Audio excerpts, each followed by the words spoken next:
Thank you. That was awesome. I didn't realize I had done all that. Damn, I'm older than I remember. I'm having a senior moment. No, I'm not. I'm just kidding. Calm down, everyone. I just came from another thing that I did on To the Stars Academy, so I'm trying to, work my way down from there and get into this head. This is a field that's really important to me and very interesting to me because it deals with communication, and I'm all about communication. And when it comes to communicating with non-human entities, that doesn't just mean, like the Bronx. It also means, things that bump in the night, things that we really don't know where they come from. And if we don't know where they come from, what language do they have? How do they speak? How do we communicate?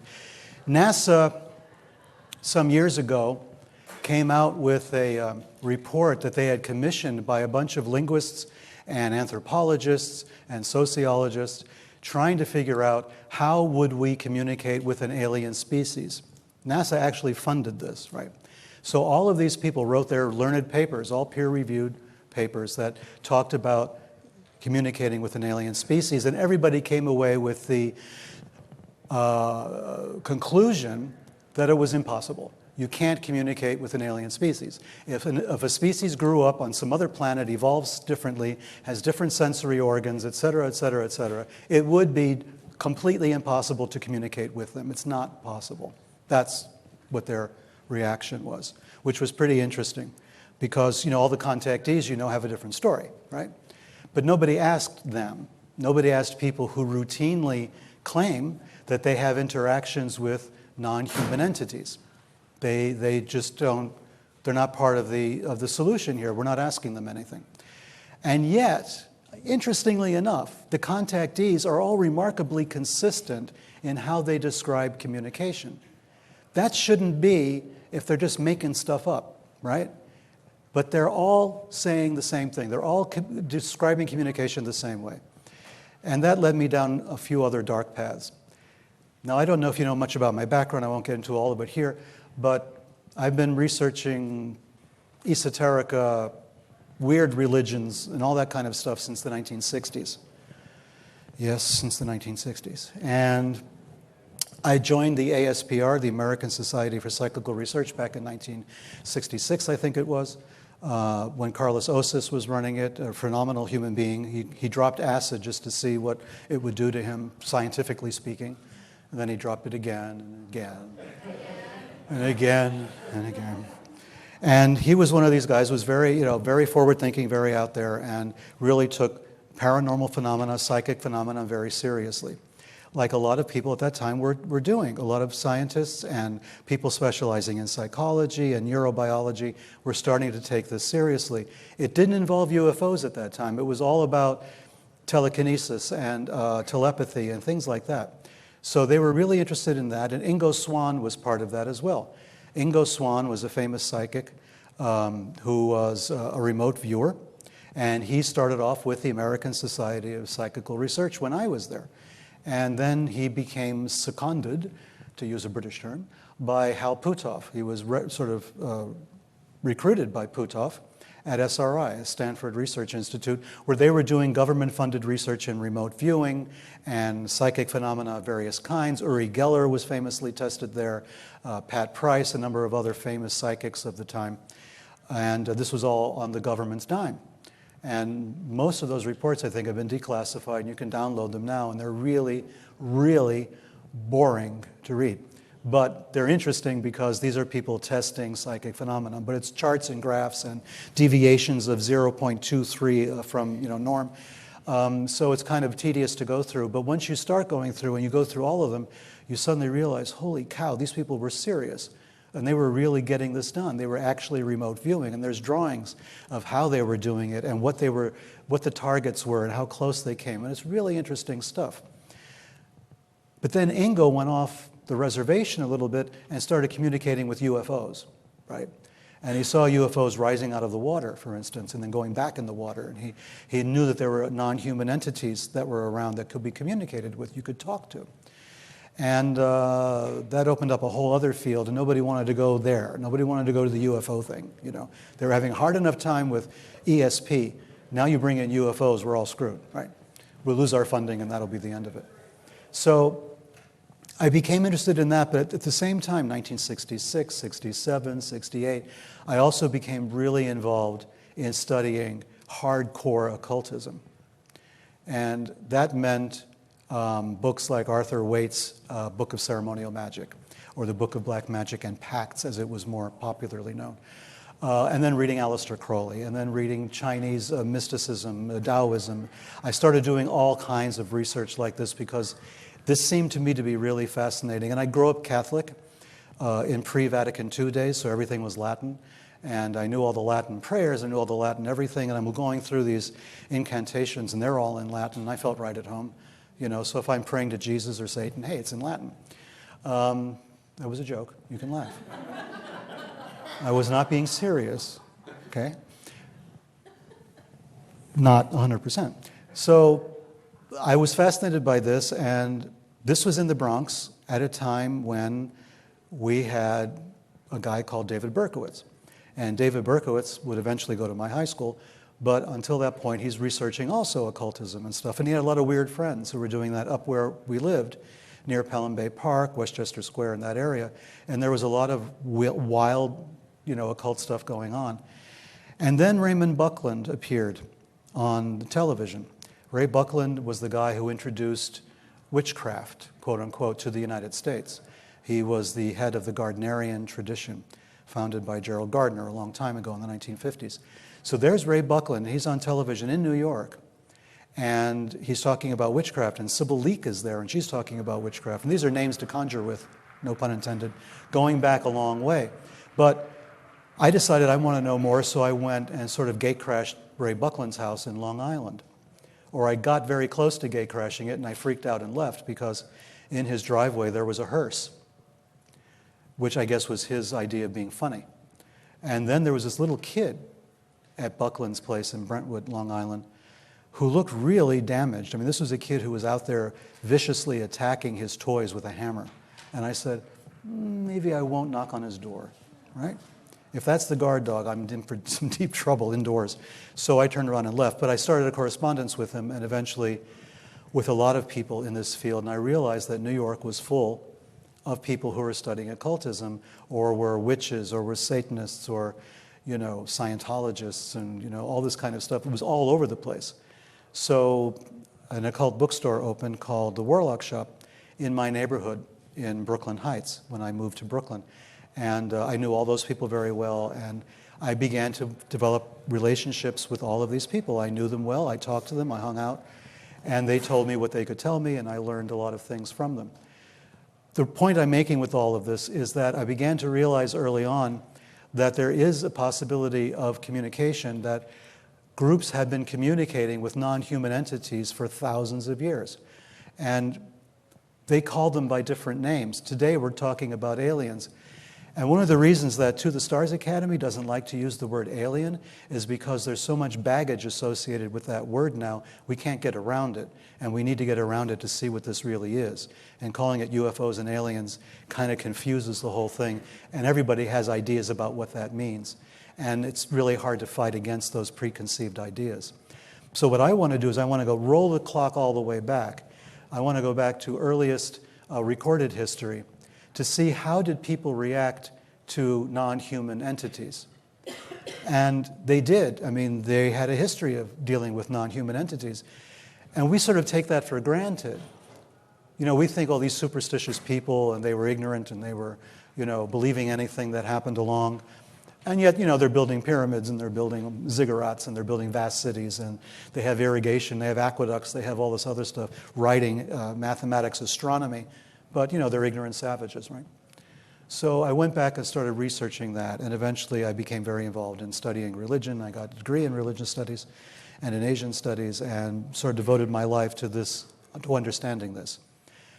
I felt that we couldn't understand this by going through the normal roads. We couldn't understand it by just studying religion by itself. Religion is very dogmatic, it's very ideological, and it frames what they know in very ideological terms. It's almost impossible to cut through it sometimes because there's too much ideology.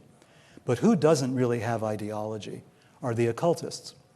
The occultists, the shamans, people like that, they don't care about any of that. They just want to know what works, right? They want to see results. They want to be they're transactional that way.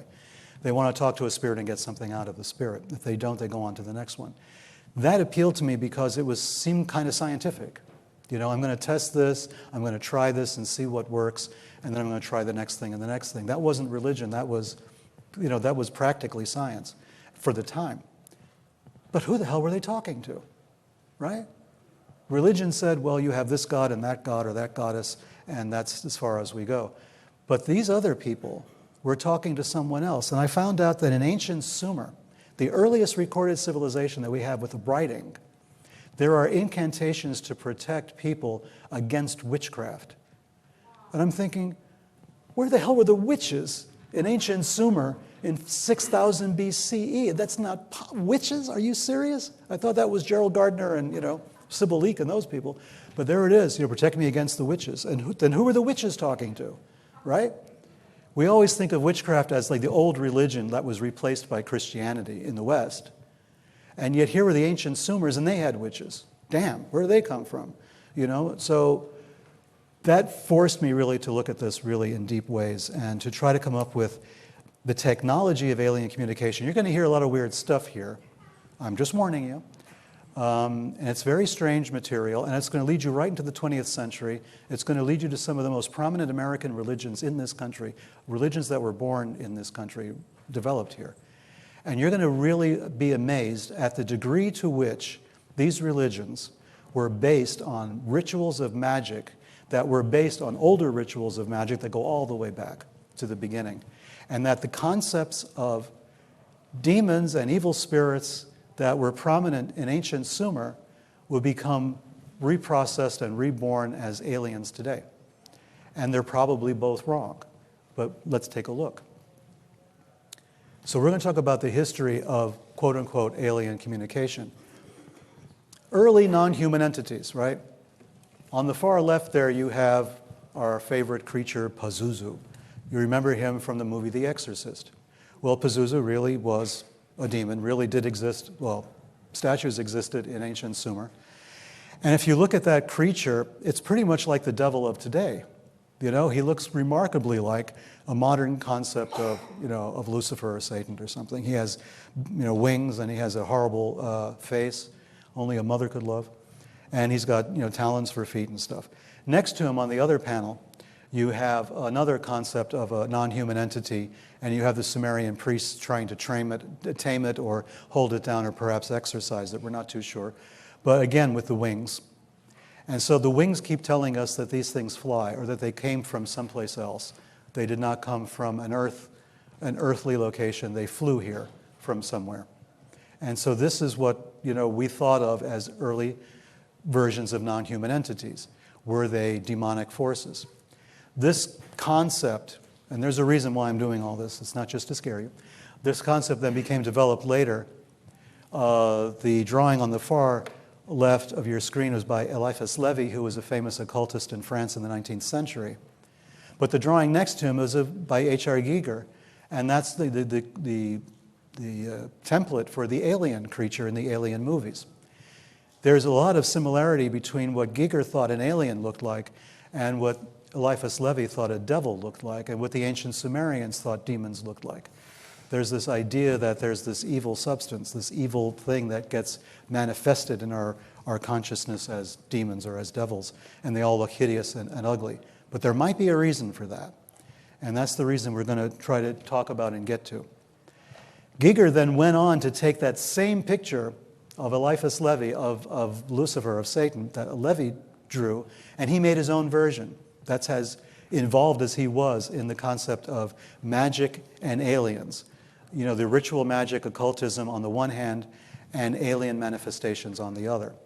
Giger understood there was some kind of connection here, and he couldn't put his finger on it, but he really wrote a lot and painted a lot, drew a lot about this particular idea, that there was a continuum of belief between ancient ideas regarding demons and present-day ideas regarding aliens. Before you all go nuts, I'm not trying to say that all aliens are demons. I'm not saying any aliens are demons, or any demons are aliens. What I'm saying is that there was this impression of a non-human entity that scared the hell out of people. And they depicted it, number one, with wings, always with wings, as we notice. They're always flying, which means they came from the sky. But always with the sort of half-human, half-non-human appearance, meaning this was something like us, but not quite like us. It wasn't 100% human, but it wasn't 100% non-human either. There was this understanding that there was some weird association between us and them, and we couldn't quite put our finger on it. So there's some basic ideas about non-human entities. Asuras and Devis, for instance. In India, you have it one way, and in Iran, you have it another way. They use the same words, but they transpose them, right? So a Devi or a Deva in India is a god or a goddess, and an Asura is a demon. But in Iran, in the Persian religion, Zoroastrianism, those names were still used, but in reverse. So a Devi was a devil. It became our word for devil. And the Asuras were angels. So for some reason, they all had the words, but they transposed the characteristics. Very interesting for me. Then there was also the idea of planetary spirits and intelligences, that the planets themselves had spirits. Again, the extraplanetary, extraterrestrial concept, that there were beings, intelligent beings living on other planets that somehow interacted with us. And then if you study Islam, you'll come across the Arab concept of the jinn. Now this predates Islam. This is a very common Arab concept that Islam kind of brought into itself. But the jinn are very interesting. They live here with us and we can't see them normally. So they're right among us all the time. Smokeless fire, as they're sometimes referred to. But they're capable of reproducing with humans. They're even capable of converting to Islam or Baptist religion, maybe. I've never seen one do that, but it's possible. It could happen. But for the most part, the jinn are humanoid in a sense that they act like humans, behave like humans. They have spouses, they have children, and occasionally interact with humans that way. The way that the medieval people talked about succubi and incubi, where succubi would visit a man in the middle of the night, take his sperm, and impregnate a woman someplace else in the form of an incubi. So there was this transfer and this creation of hybrid beings and people having children in different parts of the world that they didn't know they were related to. This idea was there with the jinn, and it was also there in the medieval times with the succubi and incubi. This is very close to the ultra-terrestrial concept. I think Hal Puthoff talks about that sometimes, that the aliens, quote unquote, are actually here with us all the time. We just don't see them, we're not aware of them. They sort of fade in and out of our consciousness. So these are ideas that we have about these non-human entities. But what I really am concerned about is how do you talk to them? Because this is a problem with the contactees. The contactees have no agency in this. They have no authority. They're either abducted or they're not. They have no control over when that's going to happen. Things just happen to them. Contactees, same thing. You may be out in the field somewhere minding your own business, and then a UFO shows up and they scare the hell out of you and things come out. And you don't have a control over it, which is at the heart of even the military problem with UFOs. There's no way to control when this is going to happen. But the ancient people felt you could control it. The ancient people were kind of proactive on this. And they said, we can do something. We can actually summon these things to show up and then tell them to go away. But because of our religious institutions currently, we don't know about this. This is considered witchcraft. It's considered evil, demonic, satanic, whatever. One of the earliest known texts, written text as opposed to cuneiform tablets or something, regarding occultism is something called the Picatrix. The Picatrix is an Islamic manuscript, as you can see, written in Arabic, very much full of details on contacting planetary spirits and planetary intelligences. Formulas for doing it, charts, seals, an entire, software manual for doing this. It's all there. Originally written, as I say, in Arabic, dated to the 11th century. And there's talismanic magic in there, celestial planetary magic. And 11th century CE, Islam is already around. Islam is already flourishing, but this book was very, very famous. And because it contained all of this material, but it could be viewed in an Islamic context, it was kind of okay. As long as you prayed to Allah first, then you could do all the rest of this stuff, and that still obtains today. I've lived a long time in Southeast Asia, and in Southeast Asia, Malaysia and Indonesia, Islamic countries, there's a lot of this stuff going on. There's a lot of spirit contacts and people they call dukun, who are like shamans, and they do all this weird stuff, and it really goes back to really ancient times, pre-Islamic times for Indonesia and Malaysia, before Islam came there. So Hinduism is involved, Buddhism to a certain extent, and indigenous religion. But as long as it's framed with a prayer to start to Allah, it's kind of okay. As long as you're saying that God really is the ultimate power, now I want to talk to Satan, it's usually okay. So that's how that works in that part of the world. Because as far as they're concerned, this works. You can communicate with spiritual forces. But I'm going to jump ahead a little bit because the pick-a-trick stuff might be hard to digest. Something that's a little easier to get to is the man who started it all in the West, a guy called Cornelius Agrippa. Agrippa is the name that is most closely associated with everything we're going to be talking about for the rest of our time. Agrippa was a polymath. He was a guy who was a priestly sort of person, a theologian. He had a knowledge of science. He had knowledge of mathematics. But he was also an occultist. He also was heavily involved in studying the occult. And he was a contemporary of Abbot Trithemius. Trithemius is the guy who was the father of modern cryptography. Trithemius developed all kinds of systems for encoding messages. And the reason is because he was an occultist. And he knew that if people knew what he was up to, he'd be arrested, tried, and killed. So he put his communications in a cryptological form that he developed. And one of these famous books is called the Steganographia. You can see an original of it at the New York Public Library in the Rare Books room of the library on 42nd Street, and I've been there looking at it and hand copying parts of it. It is a phenomenal work on cryptology. He created basically an unbreakable code because it was based on language. And so there were numbers of nouns and verbs and adjectives associated with each letter. So you could write actually whole sentences out, and you would spend all your time trying to decode the sentences without realizing the words pertained to individual letters. So he was a genius where this was concerned. But he invented cryptography because he was an occultist. And Agrippa and he were contemporaries, and they exchanged letters. But Agrippa is most famous for what they call the 3 books of Agrippa, the 3 books of occult philosophy. And this is a cover of one of the English language versions published in 1651. These 3 books of Agrippa then would take on a life of their own. And I'll show you how. Here's a couple of pages from book 2. Look at the seals that are there and the magic squares that are up there, and some of the symbols you're going to see on the other page. These are going to show up again and again and again throughout history for the next 400 or 500 years. And they're going to influence some of the most famous minds in this country at the time. Believe it or not, as they say. Because it's going to influence a guy called Francis Barrett. Agrippa's work was based on something called ceremonial magic or ritual magic. And this was the elaborate rituals that you had to go through to contact a spiritual force or a spiritual entity. So there were candles, and there were magic circles, and there were books and seals and imprecations and vestments you had to wear, costumes that were appropriate, and a whole bunch of other stuff. It was very elaborate. It cost a fortune to do it. And this was what you had to do to contact a specific spirit. And you had to have a calendar, and it had to have specific hours and days. And all of this was very rigidly controlled, all pretty much based on ideas in the Picatrix, the Arab manuscript.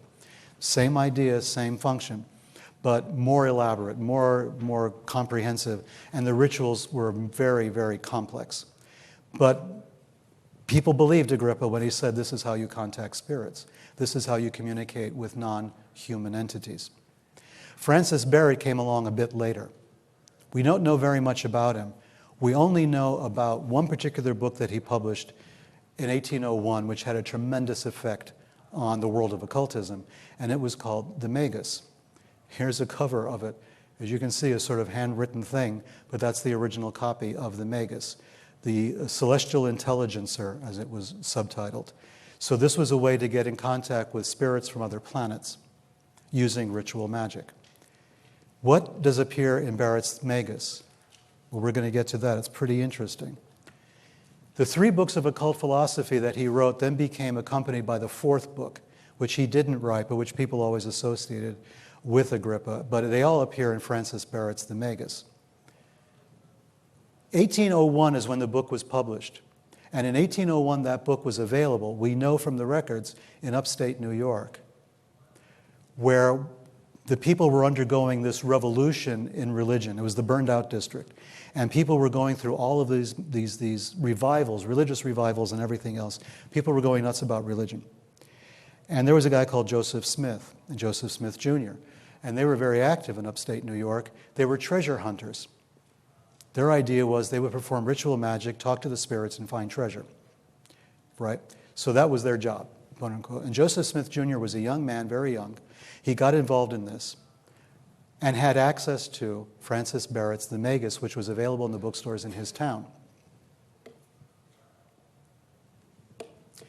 If you'll look at these 2 pages, the page on the far left comes from Agrippa. The next page, the page on the right, comes from Francis Barrett's The Magus. They're pretty much identical.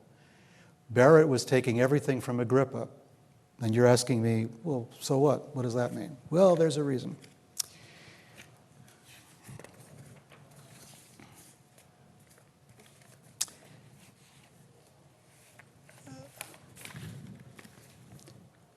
Francis Barrett's work became basically an overnight sensation, a kind of bestseller in occultism. Everybody had a copy of it who could afford one. And to Joseph Smith and his people, this was an essential document to have because it was all laid out there. Every ritual you would ever need to know to contact any kind of spirit from any of the 7 Platonic planets, sun, moon included, but also the other planets as well. Plus, there were seals and symbols. As you can see from here, every planet had its own seal, its own magic square, its own spirit that was associated with that planet, on and on and on. It's very comprehensive and very complicated as well, but once you got the hang of it, it's kind of easy once you know how all this works.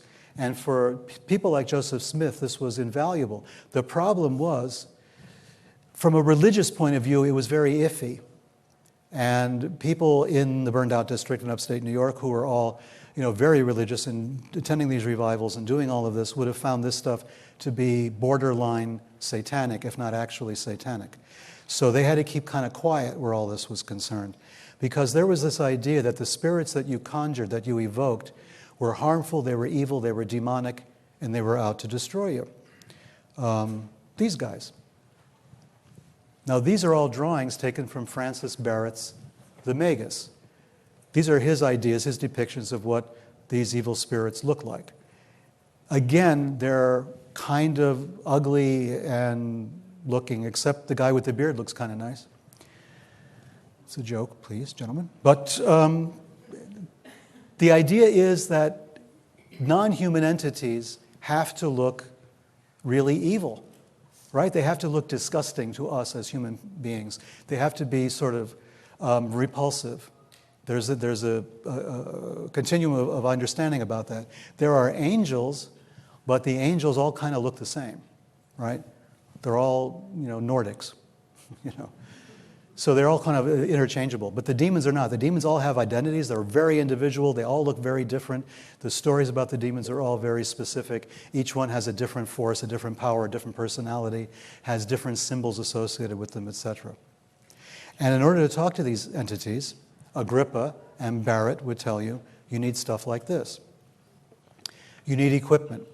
You need a magic circle, which is drawn on the ground usually, or embroidered in some kind of satin or silk.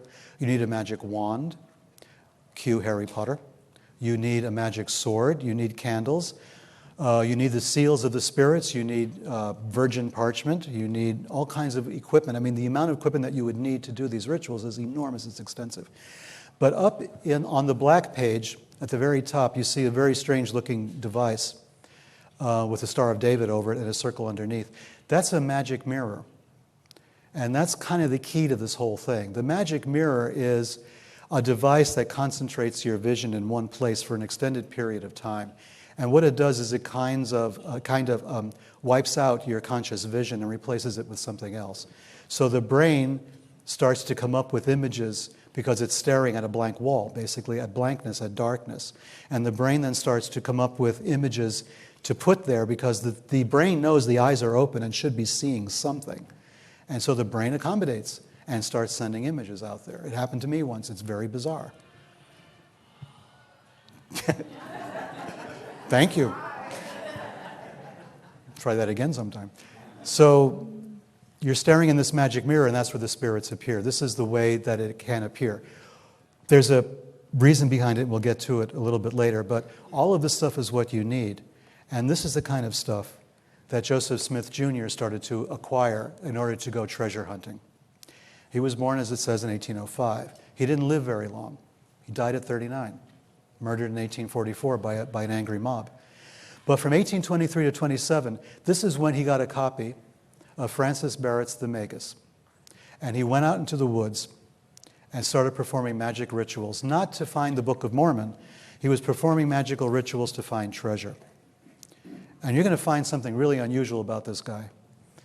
He was descended from one of the people who was charged with arresting, indicting, and convicting the witches at Salem, Massachusetts. He was a direct descendant of one of the Smiths who was doing that. And when he realized that, and he realized the family connection, he went to Salem, Massachusetts with a bunch of friends, found the house where his ancestor had lived, and tried conjuring spirits there to find treasure. But this was after he had already written the Book of Mormon. So this guy was totally invested in this kind of material. So in 1823, he starts invoking spirits at Hill Cumorah, as they call it, in upstate New York, in Smyrna. And a spirit appears. And the spirit appears and tells him, to come back on a specific day and do a specific thing. And he didn't quite do it right. The spirit got angry and slapped him. So he kept on doing these rituals over and over again on specific days of the year. He was following the magical calendar as it appears in Barrett's The Magus. And he eventually had success. Only when he brought his wife. Let that be a lesson to you. He got married, brought his wife there. They did the magical ritual. Bang. A spirit shows up, an angel, and tells him where the buried treasure is. These are poetic, artistic depictions of this. We have Joseph Smith out in the woods talking to a spirit. You'll see there's a sword, a magic sword there, and there's you can't quite make it out, but a kind of breastplate that was used. All of these things were ideas that he took from Francis Barrett. I'm going to use ceremonial magic, I'm going to get treasure, and instead of treasure, what do I get? The Book of Mormon. Thanks very much, Angel. A couple of bucks would have been nice, but So he had so-called the golden plates. And the golden plates were inscribed with, magical hieroglyphics that had to be translated. And we go into a whole bunch of other stuff on that, which we'll get into in a second. But here he is talking to the spirit in the woods by himself. His wife is there, but she's not with him during the ritual. She's a little bit far away. She's waiting sort of by the horses, I guess, in case anything went wrong. And he's out there talking to the spirit. He comes back and he says, I have the golden plates. I have this book I have to translate, and I can do it in a specific way that we'll talk about. I want to jump ahead just one moment because I want you to understand that what I'm saying is not conjecture. That page on the left-hand side of your screen is from Francis Barrett's The Magus, the one we've been looking at all along. There's the seal of Jupiter, which you can see in the middle of that page, that circle that's bisected by a cross, and the other designs. Those drawings on the other side came from Joseph Smith's body after he was assassinated. And that's a Jupiter talisman. You can see the symbols are exactly the same as those that appeared in the Magus. He took it directly from there.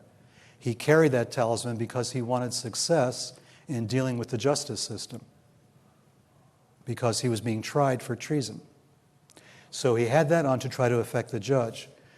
The problem was, it sounds funny now because it wasn't funny to him, the Hebrew was miscopied because even Barrett was miscopying it, and Agrippa miscopied it because none of these guys spoke Hebrew. So they're copying what essentially were squiggles to them. That talisman is miswritten, and instead of being a talisman for protection, it's a talisman for destruction because it was misspelled in Hebrew. And no one pointed that out until I did a couple of years ago when I'm staring at it and I'm saying, what is wrong with that Hebrew? And I researched it, I looked at Magus, I went back and forth, and I said, oh my goodness, he copied it wrong. And I'm not saying that's what caused his murder. All I'm saying is the talisman that way probably might not have worked. And I guess it didn't. So this actually is from Joseph Smith. And Joseph Smith is the creator, the founder of Mormonism. The Mormon Church was started with a series of magical rituals in upstate New York based on the Magus, which was based on Agrippa, which was based on the Picatrix, which is an ancient magical system for contacting spiritual forces. More proof of Smith's magic. This is a page on one side, again, from Francis Barrett's The Magus on the right side. On the left side, you're going to find a photo of magic parchment. Joseph Smith's brother Hiram had this in his possession. And you'll see some of the same symbols on one page reproduced in the other page. The Mormons were all out there doing ceremonial magic. This is something where Aleister Crowley would have felt at home. And I'm not trying to be snarky about the Mormons. I'm just saying this is what happened. They made contact. They were desperate to make contact with a non-human entity. Smith didn't really much care if it was an angel or a demon, as long as whoever showed up, a planetary spirit, a planetary intelligence, would show him where the treasure was buried. And this is what happened. He got the Book of Mormon instead. But it was a work of ceremonial magic that started it. And in order to translate the Book of Mormon, because now he has supposedly the golden plates, which no one yet has seen, but here are these plates with these magical inscriptions, this magical alphabet, supposedly Egyptian hieroglyphics that he could not translate. So he needed this thing. It's called a seer stone. He had a polished stone, like an agate stone, that he kept in that bag. That's the actual stone in the bag. What Smith would do, he had a hat, like a stovepipe hat. He would put the stone in the bottom of the hat, and he would stare into the hat in darkness and start reciting the translations of the golden plates. That was his system. Now, it sounds kind of hokey from our point of view, and the Mormons hate when you bring this stuff up, but it actually has validity in terms of the process, because that staring at the stone in a dark hat is the same thing as staring in a magic mirror. It's basically the same process. And it's something that we can talk about as we go along. Now, the other thing that we all know about Joseph Smith, and you heard a lot about it when Mitt Romney was running for president, was the magic underwear. Well, here's the magic underwear at that time. It has the Masonic symbols on it. Smith had become a Freemason in 1842. But when he became a Freemason, he went to town on becoming a Freemason. And he wound up running the largest Masonic operation in the history of Illinois, anywhere. I mean, he was initiating people left and right like mad. And so the Freemasons got mad because he was doing all this. And it didn't look like he was going through proper procedures on this at all. But he based his later Mormon temple ceremonies, the very important temple ceremonies, are based on the Masonic initiations. So to this day, what they're doing in Salt Lake City and at the real temples, the Mormon temples, are versions of Freemasonic initiation ceremonies. And that's, to me, very interesting. It's fascinating. But he really took the Masonic thing to heart. So here we have, a combination of all this stuff that we always talk about in conspiracy theories, right? We got magic, and we got spirits and angels and Freemasons and all the rest of it. And we have all of that in this single person of Joseph Smith. And we all know, maybe, or maybe we don't, that on the deeper levels of Mormonism, if you're a really good Mormon and you die in a state of grace with Mormonism, you get your own planet. And you get multiple wives and all kinds of other stuff. And again, there's the extraterrestrial component. First, Smith is talking to a non-human entity. He gets the Book of Mormon and then develops the system using Freemasonic initiations to perfect people so that they can go to a planet somewhere in outer space. Yes, it's amusing. So you can understand if you shift your perception just slightly off from what we've been taught about religion, organized religion, and how things work in religion, and just shift that perspective slightly, you'll see that you're looking at a magical ceremony and a system, a series of magical ceremonies designed to talk to aliens, to non-human entities. So God, according to Mormonism, lives on or near, we're not sure, a planet called Kolob, which is kind of a word that means planet. And you have your planet after death. But prior to humans being born, prior to there ever having been humans on the face of the earth, there were intelligences that lived in the cosmos. Again, this comes from Francis Barrett. All the planets have their own intelligences. That was a word that Barrett uses. They live up there. They sometimes come down to Earth. You can incarnate them. But a third of them, according to Joseph Smith, became demons. A third became demons. A third became angels, and a third became humans. So this is very similar to how Scientology also looks at the system. So there's this similarity between all these groups. They're all out there doing magic. They're all talking to aliens. And they're all talking about going to planets when they die. And that's what I wanted to point out there. Let's move forward slightly ahead, because now we're getting to something that's even more bizarre. We're going to talk about the Golden Dawn briefly. The Golden Dawn was a British occult society, a secret society that existed, that was created in the late 19th century, that was very influential in a lot of ways. The Golden Dawn membership included William Butler Yeats, very famously, the famous Nobel Prize-winning poet, and a lot of other very famous celebrity types. They belonged to the Golden Dawn. The Golden Dawn was heavily influenced by Barrett's The Magus. As you can see, one page is from the Golden Dawn manual, and the other page is from, that we're all familiar with, from Agrippa and Barrett.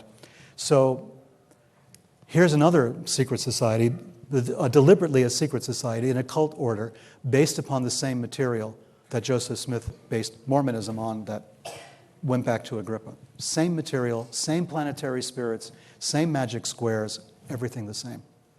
And the Golden Dawn had a series of initiations. They were created by Freemasons, people who have belonged to the Masonic societies. They wanted to develop a really cool, really interesting occult order that actually did practical magic, actually did ritual magic.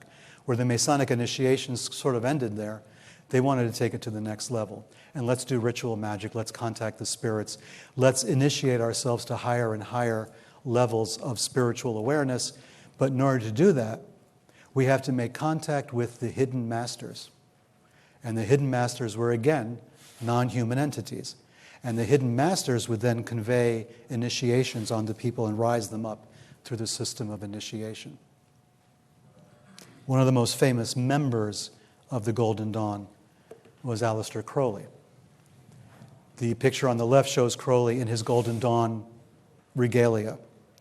And the picture on the right shows him much later when he started to develop his own religion.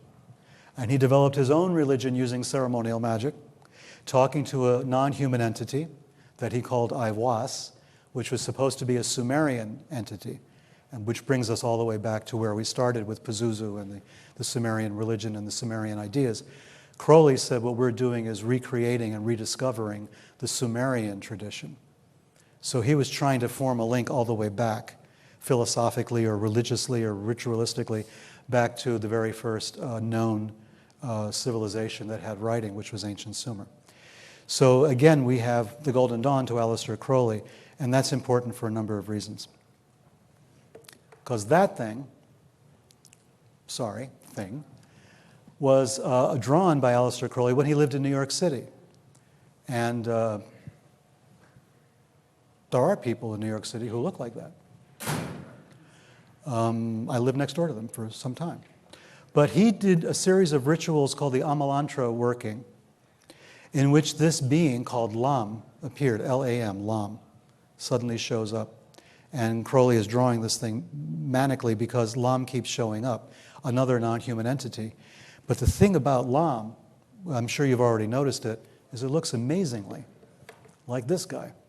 And people used to think that maybe there was a similarity. Maybe Lam is one of Whitley's aliens. Isn't that possible?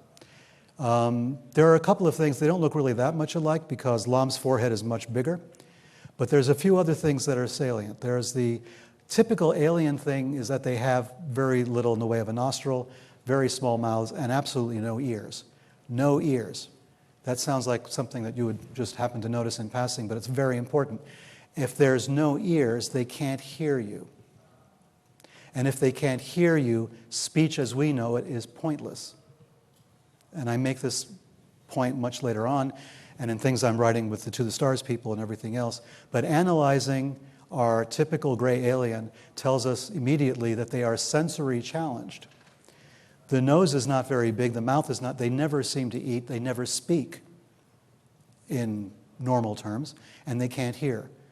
So communication then becomes limited, it becomes telescoped down to a handful of possible scenarios. And one of them, well, the aliens have really big eyes. We're assuming that means, as an assumption, that they can see better or more or somehow differently, but that vision is essential to their form of communication. As essential it was to Lamb as it is to Whitley Strieber's alien, to all the other aliens we've heard about, especially the so-called Greys. So if they have these really big eyes and no ears, and they don't speak, obviously communication has to be more or less visual. And if it's more or less visual, how do we communicate with them if it's all visual? Well, we go back to the idea of the showstone, the magic mirror, and all the rest of it. We're making visual contact with something as opposed to any other form of contact. And somehow the ancient people knew this, who developed magic mirrors, which go back to ancient Egypt. And there was Egyptian magical practices that involved drawing a symbol on your palm and then dropping ink in the middle of that symbol to form basically a magic mirror and to stare into the ink blot, and then you would see things. You would have contact with the spirits. So that concept just keeps going and going and going to the modern idea of the crystal ball. But one of the people very involved with Crowley and with Lamb and with all the rest of it was one of the most remarkable individuals of the 20th century. And it was this guy, Jack Parsons. Jack Parsons is an incredible character. He was a magician. He was a follower of Aleister Crowley. He organized and led Crowley's magical order in the United States for years. But he was a co-founder of the Jet Propulsion Laboratory. In fact, JPL was sometimes mockingly referred to as the Jack Parsons Laboratory. Jack was the co-founder. Jack jump-started our space program and our rocket program during World War II. He developed ways for sending rockets, for creating different kinds of fuel for rockets so you could store missiles on board ship for long periods of time without the fuel degrading. Parsons was sending rockets up as early as 1938. The guy was crazy. He was a correspondent of Wernher von Braun when von Braun was still living in Germany and there wasn't any World War II yet. He knew everybody. He knew Goddard. Robert Goddard, like the father of modern American rocketry. And where did Goddard have his laboratory? Anybody know? Goddard had his rocket laboratory in Roswell, New Mexico. The first rockets were made in Roswell, New Mexico. When you think about Roswell, you think about the nuclear, the atomic energy people, the battalion that was there, the Air Force Battalion or Army Air Force, involved with dropping the bombs and all the rest of it. But at the same town, the same place, just a couple of decades earlier, Robert Goddard is there designing and building rockets. And Jack Parsons was in contact with him, as well as with some of the other famous rocketeers. He was a focused man. He was out there where this stuff was concerned. But at the same time as he's developing rockets, developing new types of propulsion systems, he's doing ceremonial magic and contacting spirits. Simultaneously, it's two paths that are going. And according to Parsons, it was all part of the same motivation, was to go to the stars. The ritual magic did it in the terms of consciousness, and the rocket propulsion stuff did it in a material way, but it all came down to let's go to the stars. Let's get off planet, let's go to the stars. Let's realize our full potential. And Parsons was a firm believer in that. He ran afoul of the government after World War II. In World War II, he was like the superstar, and JPL was formed with him. But then after World War II, the government in this country went a little weird. We had the McCarthy era. We had fear of communism. And suddenly everybody involved in that initial setting up of the Jet Propulsion Laboratory, with one exception, everybody was considered to be a communist. They were called communists. Jack Parsons was accused of being a communist. H.S. Tian, the Chinese guy who was a very important scientist in all of this, who actually went and debriefed Nazi scientists at the very end of the war in Germany. He was considered to be a communist. He had no communist tendencies whatsoever, this guy. But he was Chinese, he must be a communist. Frank Molina had to leave the country and live the rest of his life in Europe because he was being called a communist. So all the people who started JPL, with one exception, Theodore von Karman, all of these guys were considered communists. All of these guys were deprived of their security clearances, couldn't work anymore in their chosen field. They were screwed. And replaced by the paperclip scientists we brought in from Germany. What was that all about, right? So that was a very strange and very bizarre point in our history. But Parsons now is without a job. He's still out there, though, conjuring stuff. And he meets a guy called L. Ron Hubbard. And L. Ron Hubbard's in the Navy, just getting out of the Navy. He's been kind of put aside because he's a little crazy, L. Ron. He once bombed an island in Mexico for no particular reason. Stuff like that. You know, not looking good on your resume.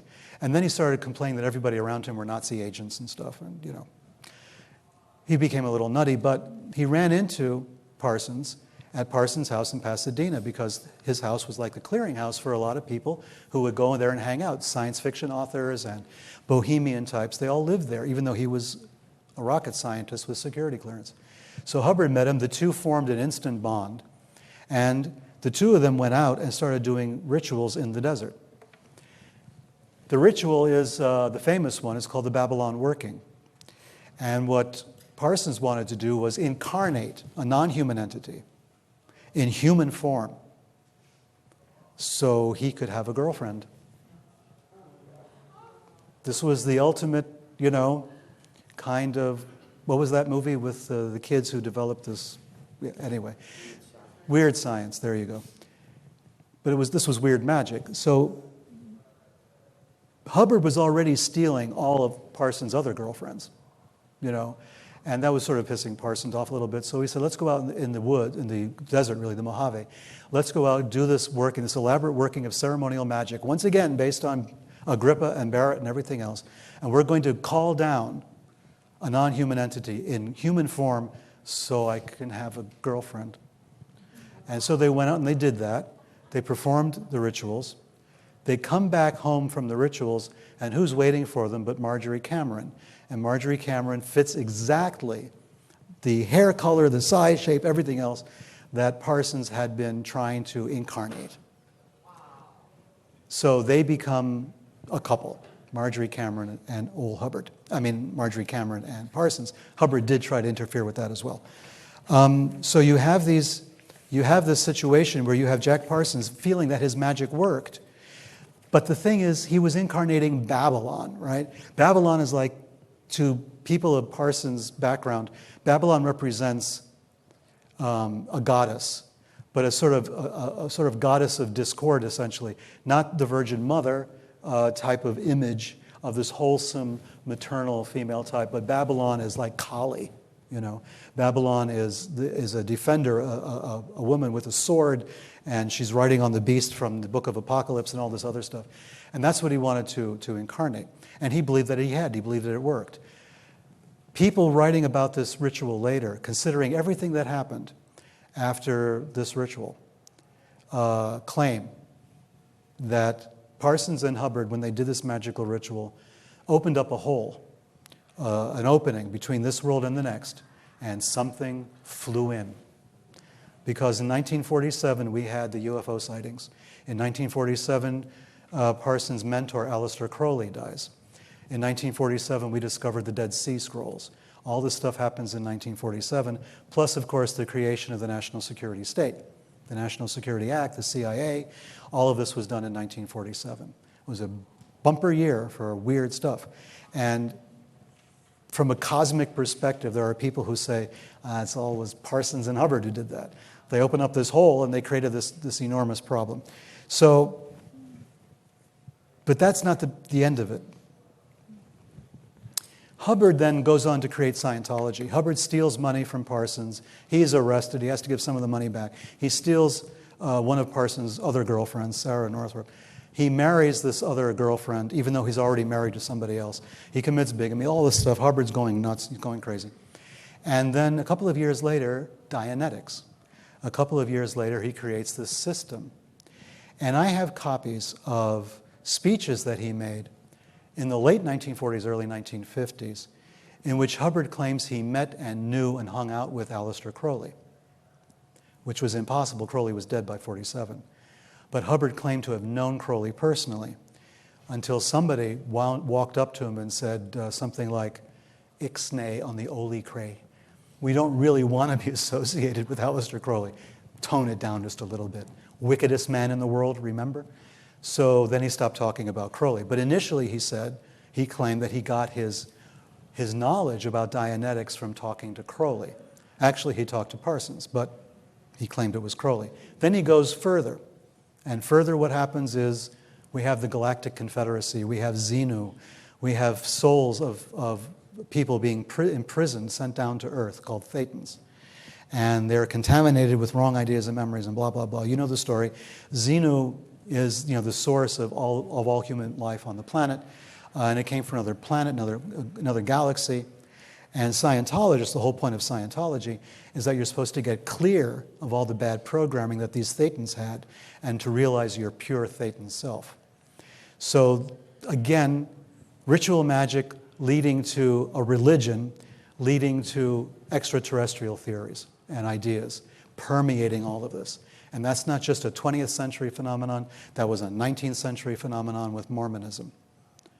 So this is something that's really embedded now in our culture.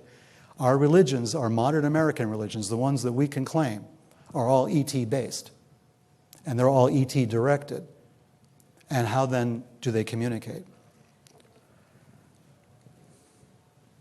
Well, let's go to the really cool magicians who are also spies, since that's what they think To the Stars is. Let's go to espionage and evocation. This starts with a guy called John Dee, very famous guy in England. He was Queen Elizabeth's astrologer, Queen Elizabeth's advisor, but he was also an intelligence agent for Queen Elizabeth. And he used to sign his messages to Queen Elizabeth 007. That was his sign-off. I'm not making this up. Dee was a fascinating guy. He was one of the guys who started translating Platonic stuff, and Euclid and all the geometry texts that were only in Greek at that point. He's translating into English. He's making a lot of works that were unavailable to the normal English-speaking public, making them available, and of course making it available to the Queen as well. John Dee had a friend, a co-worker, you might say, called Edward Kelly. Edward Kelly was kind of a ne'er-do-well. He was like the total occultist, seer, I can see, I can talk to the spirits guy. But he also seems to have been convicted as a forger and a counterfeiter. So we're not so sure about Edward Kelly. And between the two of them, they got involved in something called the Enochian workings or the angelic workings. And that started about 1585. And again, what happens is there is a magic mirror. There's what's called a show stone that's used just like everybody else we've been talking about. There is a means of communication, but in this case, there's an actual language that's developed. It's a bizarre language.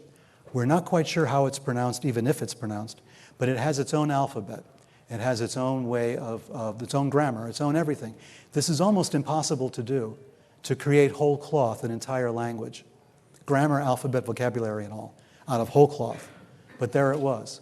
And it still exists today. And you can learn it and you can speak it if you wanted to. The vocabulary is relatively limited, but it's still a viable language. And it's a language that some magicians today use to talk to non-human entities. These are depictions. I wanted to show you Dee and Kelly on one side using Barrett's or Agrippa's magical system to contact a spirit. This would have been Agrippa. Barrett hadn't been alive yet. So they're talking to a spirit in a graveyard, Dee and Kelly. And they have the magic circle drawn on the ground, as you can see. And they have a magic wand, they have a book, the light, all of it. And they're summoning a non-human entity to visible appearance. match that against one of the pictures, the typical paintings of Joseph Smith talking to an angel. Same thing out in the wilderness, doing something occult and magical with a book and with a sword and with other implements and talking to a spiritual force. The Enochian system is far more complex than anything Barrett had envisaged. This is just some of the stuff. On the right-hand side, that square in the middle with all those weird letters, that's the Enochian alphabet. And the Enochian alphabet is used to write all of these incantations and all the rest of it. And just like Joseph Smith, Dee had to write down the invocations but not know what they meant, not be able to translate them. And eventually the angels would come, or the non-human entities, and they would come and tell them what the translation was. But they would translate it backwards to forwards, because to do it forwards to backwards would have been too powerful, and Dee would have become insane, and Kelly would have lost his mind, and all the rest of it. So they had to translate the incantations backwards to forwards. These are some of the Enochian tables. Again, very complex. I won't go into all of it. You'll be grateful for that. But what it is that there's a lot of tables and divisions and subdivisions. It's very mathematical. It's based on a kind of mathematics. And as I say, I won't get into it very much. But the colors are important, the letters are important, the squares, the crosses that appear in the tables. One thing to remember is that John Dee was extremely religious. He was Church of England, but very extremely religious guy. And he prayed to God constantly, and he prayed for guidance, and he prayed to the angels. He was very, very religious. Kelly, not so much.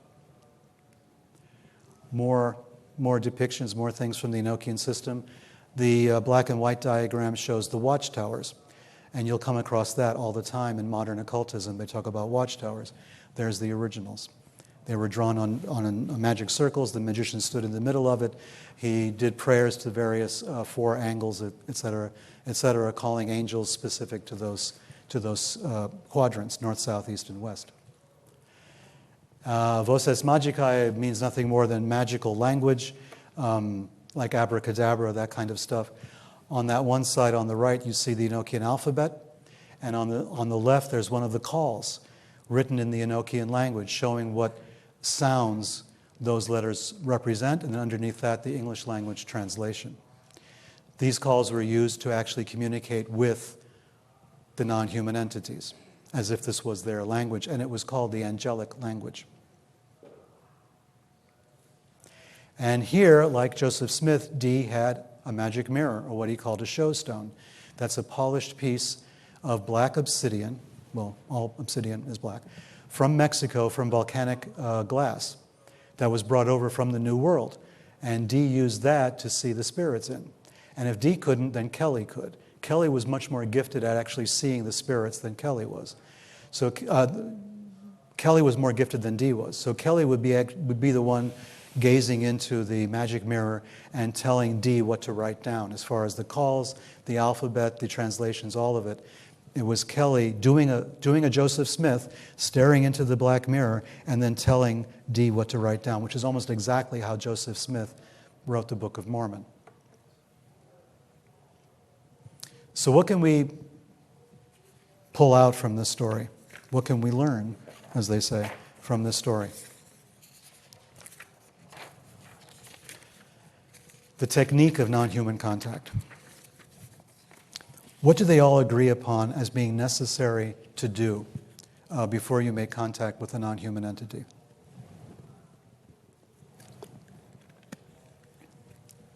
Remember, as I said before, contactees have no agency. They have no control. They're at the mercy of this. But what if we gave them agency? What if we gave people the ability to call the shots on this? Maybe we have the ability, we've just lost it. Maybe for ideological reasons we've lost it. But the occultists still know how this works. As weird as they are, and as batshit crazy as most of them are, they know how this system works. And that's why we should pay attention. What do you need to be? Chaste. In body and mind, which I know is probably the most depressing part of this. But that's a requirement, and there's a reason for it. Fasting is also important for a length of time it's specified in the rituals. Prayer, constantly getting your mind on the subject at hand, preparing the instruments, preparing the place where this is going to take place. You have to know this pretty much well in advance. And selecting the time and day when this is supposed to happen. Timing seems to be very important to the whole process. Perhaps less so as you go on, but in the beginning it's important. What's the purpose of all this stuff? Is it just like religious mumbo jumbo? You have to be nice, you have to be chaste, you have to not eat and drink and all the rest of it. We never know why that is, but there are reasons why. These conditions will cause stress to the human body of various kinds. Psychological stress, physical stress. That's important. Because we're trying to do something, we're trying to enter a space where we're not comfortable. We're trying to go somewhere else. We're trying to occupy a different kind of region of our mind, if you want to look at it that way. And in order to do that, we have to derange the senses, as I think Rimbaud, the French poet, used to say. A seer is a person who causes a derangement of the senses. And this is what is necessary. We're increasing concentration by robbing the body of a lot of stuff that causes it to feel comfortable. We're making the body uncomfortable. And by making it uncomfortable, we are concentrating and focusing our attention on why we're doing this. The body needs to know there's a logical reason for all this. If the body is deprived of food and water and human comfort, the body is going to ask why. The body's going to want to know why. There's some part of the process of our neurobiology is going to be confused and say, what the hell's going on? What are you doing this? And your concentration, your focus is giving the answer. It's sort of aligning consciousness with the dislocation of the senses. It causes, by creating a magic circle, by creating a special place and a special time, you're making a safe environment in both space and time. So what you're doing is you're simulating a sensory deprivation experience. If you guys are old enough to remember sensory deprivation tanks, it was all the rage back in the 70s.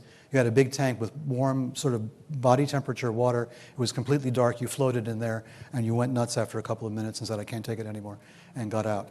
This was supposed to cause you to feel relaxed, but also, once you deprive your senses of external stimuli, the brain reacts by trying to fill up the emptiness itself. It tries to put stuff in there because you're not doing anything and you're awake and the brain is very confused. So it starts saying, well, you're going to have this experience and that experience. With sensory deprivation, you just floated in the tank and waited. With this process, you are doing a sensory depth, but you're doing it with a specific focus in mind. It's a very powerful practice once you get the hang of it. So how do these people, how do the occultists initiate contact? How does that work? Well, there are preparatory rituals. You get yourself in the right headspace when it's time to do the ritual, right? So there's burning of incense, there's lighting of candles in the Western tradition. There's traditions all over the world that are very similar to this in China, in Latin America, and Africa, but pretty much the same. You open up by trying to make the spirits, whatever you want to call them, aware that you're aware of them and make them aware of you. And then you finally start to call them. You demand that they show up. Weird. How do you do that, right? In the Dee and Kelly case, they looked in a magic mirror and they concentrated there and they focused all their energy in the mirror. In other rituals of ceremonial magic, like we saw many slides ago, there's also a magic mirror. And there's instructions for building this in Francis Barrett's The Magus. How do you build a magic mirror? How do you make one? It doesn't have to be that reflective. That's not the point. The point is that it sort of sucks in the light and it sucks in your vision and your concentration. So you don't see or are aware of anything else outside of that range of vision because your attention is so focused. Eventually, now you can do the evocations. According to the occultists, you can use the Enochian system with this weird language that no one understands. You can use it using what they call voces magica. You can use, for instance, Latin, Greek, Hebrew, something that's unfamiliar to you that you wouldn't ordinarily use. Why? Because the unfamiliarity of that language, again, causes the brain to react. Why are you speaking in Latin? You don't know Latin. So the brain now has to fill that part of the puzzle in. Now there's Latin happening, and I'm smelling incense, and it's really dark, and there's only a few lights, and there's this magic mirror. The brain has to react somehow. The nervous system has to do something. It has to react to this in some way, right? So it's going to. And what happens is sometimes something shows up. I'm going to talk about what that is, a little bit later. So when something does show up, we'll get to the hows and whys. then this entity must be challenged. You have to get control over it. It's very interesting because the magician has to exert control over this entity once it appears, or the entity will control him or her. In other words, we're back to the contactee experience. We lose agency. Suddenly we're not in charge of the situation anymore. So we have to be proactive and tell the entity, you're going to listen to what I say, you're going to do what I do, you're going to take a form that's not horrifying to me, which means not a gray, maybe a Nordic. You're going to take this different kind of form and you're going to sit there, you're going to stand there, and you're going to answer my questions truthfully. And you exert your personal power, your personal command over this creature. And you make a demand. And once you've had the demand, once you've made it and you've had the demand, you do not engage in conversation. And the exorcists in the church are told the same thing. You don't have a chat with the devil. You tell it what to do, then you tell it to get out. And that's the same thing in this system. It's not based on the exorcism ceremony. This was a different kind of thing. But the understanding is the same. And once you tell the thing to leave, the license to depart, and it's gone, normally what happens is you give thanks that it all happened, I'm still alive, and then you record everything that happened. The recording of it is extremely important because when you record it after it's just happened and you look at it like a week or a month later, you're not going to believe what you wrote. And it's going to be proof that this actually happened. So writing it down is very, very, very important. So these are the things that you do when you're trying to contact a non-human entity and be proactive about it. So how does this translate to contact? You're preparing your mind and body for the experience. You're sending out the call. Now, I was once hanging out with Timothy Good, right? Famous ufologist from England. He's retired now, but at the time we split a bottle of scotch, and that was in Amsterdam, and we were bored. So he drank half and I drank half. And as we're talking about this particular type of subject, he says, you know, anybody actually can contact an alien entity. I said, okay, I'll bite. How do we do that? He says, go to any public place, an airport, a waiting room, or, any kind of a shopping mall, something like that. Just go there and sit down, take a few breaths, quiet your mind, and then send out the call. Say, I'm here, and then see what happens.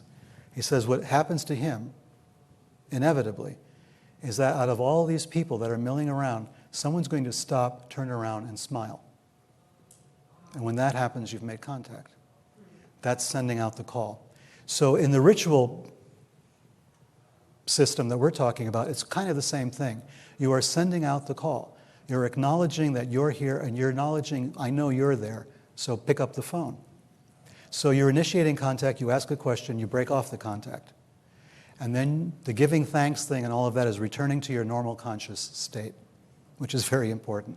And giving the license to depart, telling the thing to leave, whatever it is also important. You're exerting agency, once again, over the experience. You're telling it when to show up, and you're telling it when to leave. Wouldn't contactees love to have that technology at their disposal? The instruments, the mirror, the showstone, something which is called a material basis. I'll discuss material basis in a second. It's central to all of this. And as I've said, this is basically a visual experience. You're going to see something before you hear it or anything else. If you hear something and don't see it, it's dangerous. If you feel it in some way and don't see it, it's dangerous. You have to see it. The visual part of it is very important. And it's really hard to explain why, but that's where the neurological pathway is formed. Because these things, as we've seen, especially when we're talking about grace, they have the big eyes. They're basically visually oriented. But what does a big eye also tell you? Creatures on this planet that have big eyes are creatures that can see in the dark. They can make the best use of whatever ambient available light there is and magnify it so they can see better in the dark. It's possible the Greys have these big eyes for the same reason. Maybe we're projecting something onto this. Maybe they don't really look like that. But that's the form they're kind of taking because it kind of accommodates what we understand of biology and anatomy. So the big eyes may be an indication to us they can see in the dark very well. But that daylight would be very harmful to them. They would have to close their eyes. So the eye is the mirror of the soul, but it's also the way that we make the contact with them. It's a neurological pathway that's formed, and it's formed with, of course, the visual cortex, the optical cortex in the back of the brain, which then communicates to the optical nerves and all the rest of it. We're talking about a pathway that's formed, and the visual part is necessary. And the circle that you're standing in, just to be brief, is the symbol, as we know from Jungian psychology, a symbol of integration, a symbol of wholeness. You're reinforcing that you are whole and complete and don't need an implant. Thank you very much. And you're combining multiple elements, earth, air, fire, and water, let's say, into an integrated whole. And the other instruments that are being used reflect the specific nature of the contact that you desire. So if you're talking to a spirit from, planet Mars, let's say, as the old documents would have it, the colors have to be consistent with Mars. The metal has to be has to be iron, which was considered to be, a Martian material, on and on and on. So all kinds of things that reflect the idea of the planet Mars. This is called the doctrine of correspondences. And the incense you burn has to be sacred to Mars as well. Now we get to the material basis. This is a very important part of this. Even the term material basis is known in Tibet. They have a term for it as well. In Tibetan magic and in Tantric magic, they have the term for it in the West. The material basis is something for the entity to inhabit short term for the time of the duration of the particular ritual. The material basis is something they can take around themselves. If you've seen the Tic Tac video, you've seen this object flying around the sky, but it's blurry. They're always blurry. Even to pilots who are flying, who are looking directly at it, they can't really see a completely clear outline. It's always kind of blurry. And the purpose of the material basis is to put that blurriness in some kind of a more concrete form. Get the thing, the non-human entity, to inhabit something that's tangible. Sometimes the incense smoke works that way. Sometimes you think you see things in the incense smoke. You know the idea of a little kid at home at night going to bed and says, they're screaming, there's a witch at the window, right? And you go there and it's just the branch of a tree banging against the window. And that's what the parent says. Guess what? They're both right. It's possible for a spiritual force to inhabit something like this as the material basis and to make itself known that way for however brief a period of time. So the material basis is something physical that they can inhabit, which says that there was an understanding on the part of the ancient magicians that these non-human entities were not material the way we understand it. They were non-physical as well as non-human. And that was an important discovery too. If you analyze the rituals from sort of an academic perspective, you can see that there's a lot of consistency there to what they thought this was. So we know about possession. We know we've seen the movie The Exorcist or things like that. I stood online for 4 hours in 1973 when that film came out in New York City. We had to burn garbage in oil cans to stay warm. I'm not making this up. 2 hours to buy the ticket and 2 hours to stand online to get in.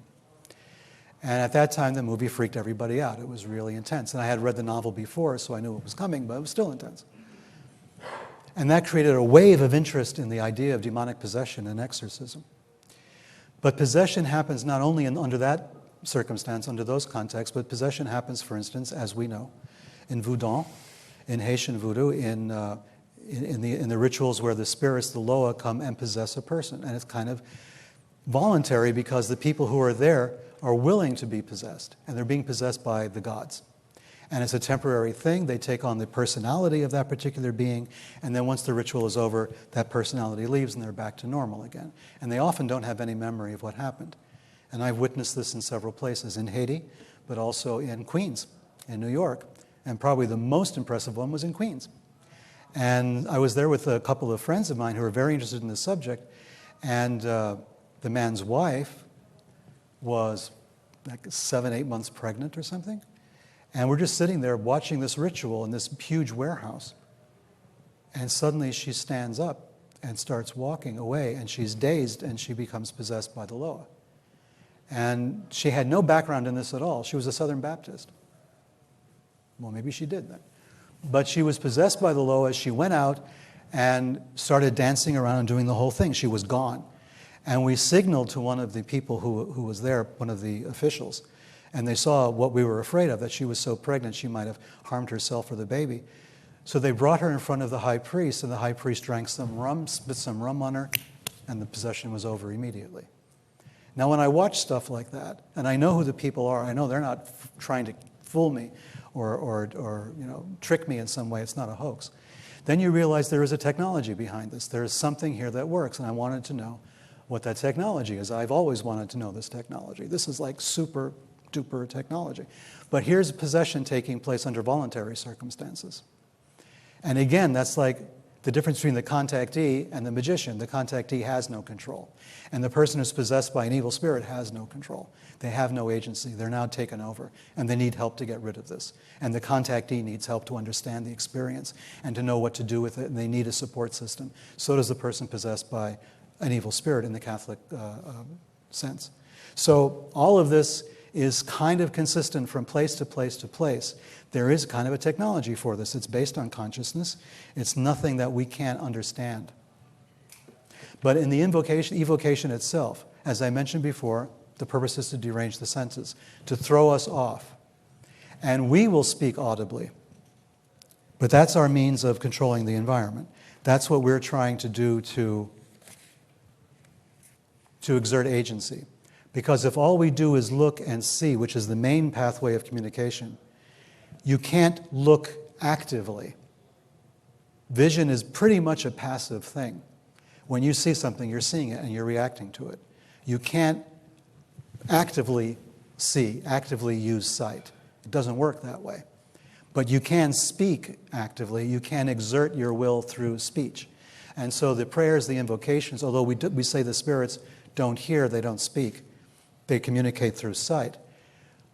Those invocations and those imprecations and all of that is for us to maintain our control over the situation.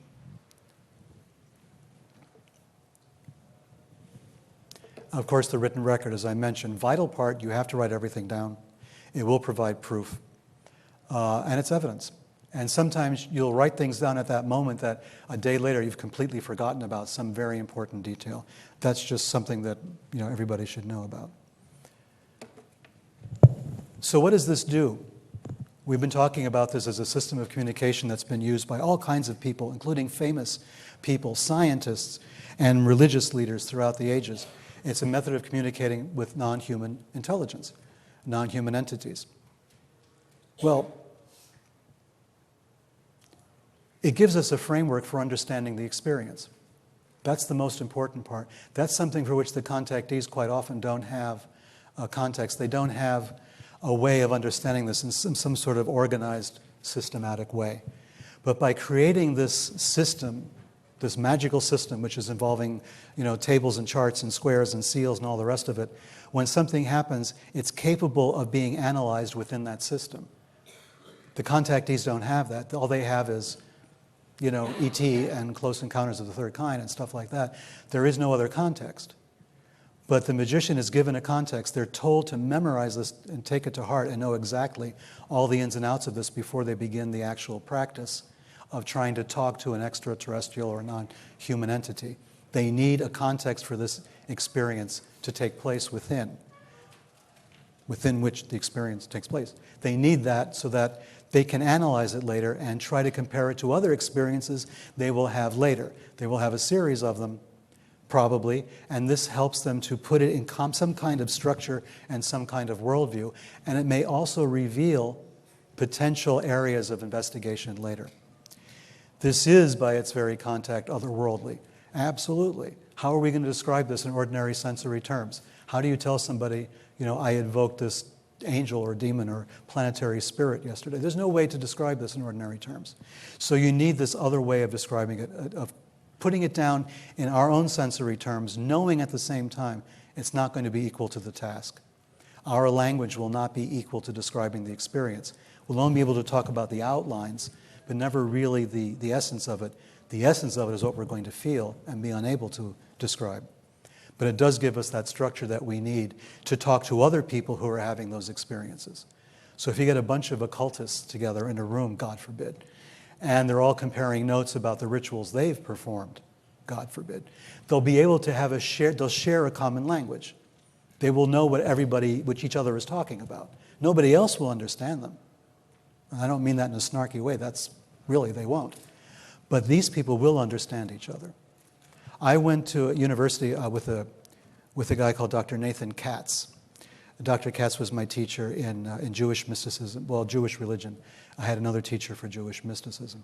And Katz had been one of those people who had gone to Tibet, not to Tibet, but to Nepal, to meet with the Dalai Lama, well, Dharamsala, which is North India, to meet with the Dalai Lama, because the Dalai Lama actually asked a bunch of rabbis to show up and discuss with him what strategies do you use to maintain your identity in diaspora. When you've been kicked out of your home country, how do you maintain your identity? And who would know that better than a bunch of rabbis, right? So the Dalai Lama was very upfront about that. Tell me how we do this. But off to the side, there were other conversations taking place between the Jewish Kabbalists and the Tibetan priests. And they were just comparing notes. They understood what they were talking about when they talked about spiritual experiences, when they talked about methodologies. All of this, the religious differences mattered nothing. These guys understood each other. They shared a common language. And what this system does is it gives you that kind of common language. You can start talking about it. And it's like math. You know, it's like calculus or higher forms of math. Only other mathematicians understand it, but they do understand it. It is a form of communication, but the rest of us don't know what they're talking about. So this gives you an ability to discuss things that really cannot be discussed, like the higher math can be used to discuss physical states, quantum physics, and things like that can't be discussed in English. When you try to discuss it in English, it falls apart. Well, communicating with non-human entities has the same problems inherent built into it. You can't really discuss it that easily. You can try to discuss your emotional responses, but when you're pressed to describe who were they, where did they come from, what did they do, then it becomes confusion.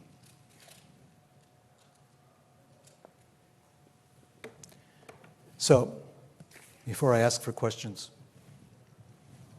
what have we been talking about all this time? It sounds like we've been talking about magic and occultism. We've also been talking, though, about communication with aliens, the way it was understood before the 20th and 21st centuries. How did they do it? How was it done? And I'm not saying that all demons and angels are aliens or vice versa. What I'm saying is that these all may be words, languages that we use, a semantical nicety that we're using in order to describe the confrontation and the contact between humans and non-human entities. They may all be the same thing. So this technology of alien contact that the occultists use, and Hubbard and Parsons and Joseph Smith and everyone else, Dee and Kelly, it incorporates mind and body. It's not merely an intellectual exercise. You can study this stuff intellectually for a long time, but until you actually do it, you don't know what they're talking about still. You think you know, but until you actually do it, you don't know. It's dreaming, but while you're awake. It's forcing the mind to be awake and to dream simultaneously. You're having visions, but you have possession of all your faculties, and you're creating it, you're setting it up, and then something happens. Like I say, I've always said this for years, imagine Jungian depth analysis, right? You go to analysis for like 20, 30 years, you're sitting on a couch talking about your dreams. What if you could go actively into your dreams and set it up and ask for information and find out what the problem is? Find out how you really feel about your mother, right? So you do this actively. You don't just sit and wait for a dream to show up that tells you something, and then a Jungian analyst spends like a couple of weeks analyzing it. What you do is you go into the dream deliberately. It's that deliberate sense of going into the unconscious and rummaging around in it. So you will have these visions of non-human entities. That happens. But you will obtain information because every one of these confrontations is an information opportunity, right? Something is going to be there that's totally different from anything else you've ever experienced. And yet, through all of this, you're still controlling the experience. The ancients believed that you could do this, that you control it, that you don't have to be at the mercy of these forces. You can turn the tables and be proactive. And I think this might be a missing piece in ufology, the idea that we can actively control the situation. And that's all I have to say about that. If there's any questions, please feel free. Thank you.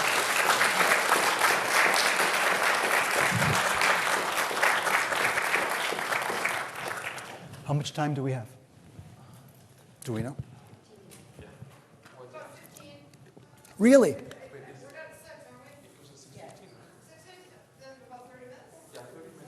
About the... I never know how long I talk. It's weird. Oh, thank you. Yes? So when a magician summons like a demon, it's sort of a different procedure than summoning an angel. So do you think...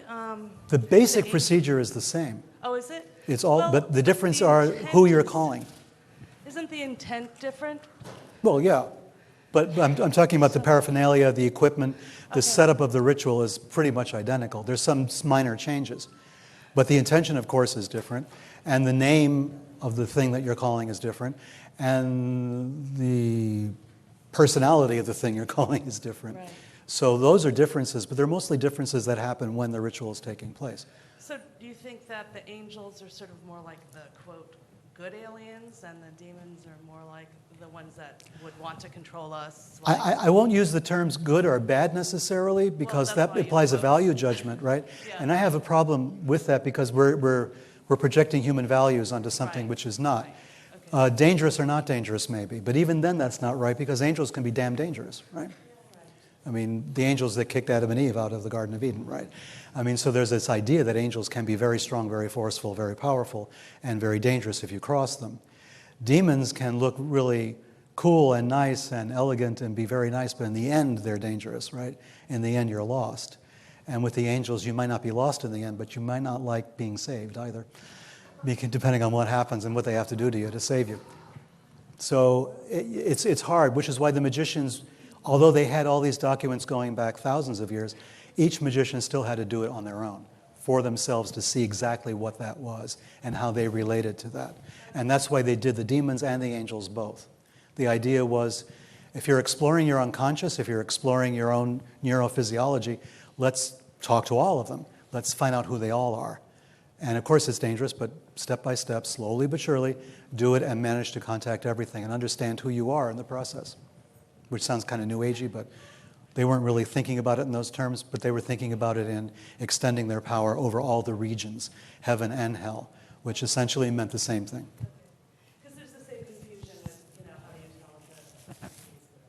Well, I don't think you can. I mean, not using our normal way of looking at things. Have you had any personal experience that you might want to share with us? I'll answer yes and no.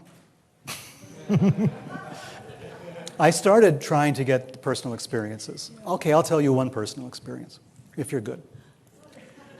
This was in 1968, I guess, right around 1967, 68. A friend of mine and I were interested in all of this material, all this stuff, and he lived up in Pelham Bay Park in the Bronx, which at that time was a heavily wooded area, a lot of parkland and everything else, pretty remote. And we decided we were going to do this ritual taken from, basically from the Magus or Agrippa, same rituals. And it was going to be a Friday ritual, which meant it was Venus, that would be in the Venus hour, the Venus day, the Venus everything. And everything that we had to be attuned to that particular idea. It was copper and all, for Venus and all this other stuff. We had everything written out. And he was kind of a crazy guy. He had a lot of ritual vestments because he was really intensely involved in the Third Order Franciscans, which is a Catholic order for lay people. But he was just nuts. Okay, he wasn't just Third Order Franciscan. So he had vestments for Mass. He had chalices and ciboria and monstrances. He had the whole 9 yards. And I was a poor church mouse kind of kid, with parents who were splitting up and all the rest of it. So I didn't have access to any of that, but he did. He didn't have access to the brains, but I did. So the two of us made a perfect combination. We made one good magician between the two of us. So it was Friday, and we have all of the stuff together, and we're going to go out and do this ritual, but it rains.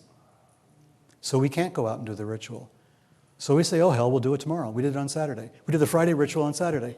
Rule number 1, don't do the Friday ritual on Saturday, right? That's rule number 1, in the very front of the book. But we go and do it anyway. So we're there and we're burning incense and we have the circle cast and all the stuff that you would see in the movies. We have all the equipment. We have sensors. We can do a whole high mass version of this. And we're doing it and nothing is happening. then we start to hear a lot of noise. And it's like noise of something in the grass, something around us is moving. And it could have been an animal, it could have been anything else. But he's like getting freaked, and I'm thinking, cool. But nothing actually is more than that is happening. So we're trying to, force the issue. Nothing is happening. We don't know what the hell we're doing.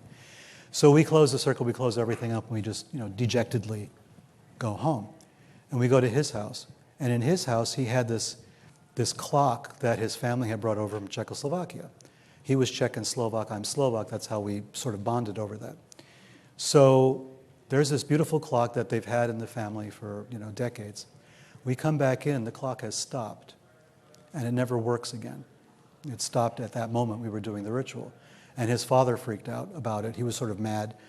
And his father was crazy too, that's another story. But his grandmother, the one who actually emigrated here from the Czech Republic, or Czechoslovakia at the time, she didn't like this at all. She knew there was something wrong with that, that the clock had stopped. But that was all, right?